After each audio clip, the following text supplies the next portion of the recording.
জানাই, কারণ আমার সার্কিট হাউসের ভেতরটা দেখার খুব শখ ছিল। খুব যেহেতু সবসময় এটা বন্ধ থাকে বা জনসাধারণের জন্য খোলা থাকে না, আমার কাছে ভালো লাগছে।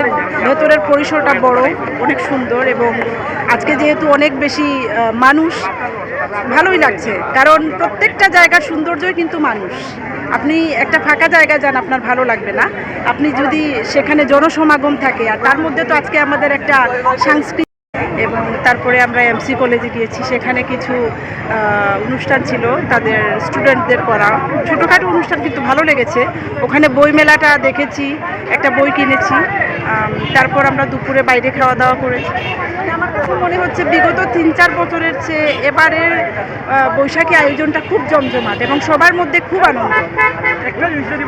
মতোই হলো, প্রত্যেকটা অনুষ্ঠানকে আমি দেখছি যেন খুব সাংস্কৃতিকভাবে সাজানো হচ্ছে, বা আমাদের যে ঐতিহ্যটা ওইটাকে তুলে ধরার চেষ্টা করা হচ্ছে। হয়তো সবাই শতভাগ পারছে না, কিন্তু যারা করছে খুব চেষ্টা করছে।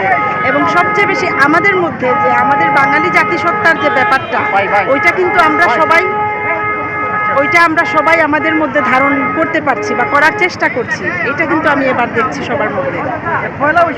আমি খেয়েছি, আমি স্বাদটা কেমন হয় সেটা দেখার জন্য খেয়েছি। তবে আমার কাছে মনে হয় আসলে পান্তা ভাতটা গরম, মানে ইলিশ ভাজাটা গরম ভাতের সাথেই বেশি ভালো লাগে।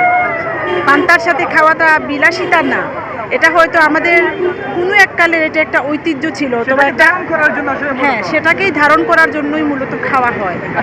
হ্যাঁ, আমি সার্কিট হাউসে এবার প্রথমবারে ঢুকেছি, একটা দিন তো সেটা মিলে আমাদের ঐতিহ্যের একটা ব্যাপার সবার মধ্যে খুব ভালো লাগে।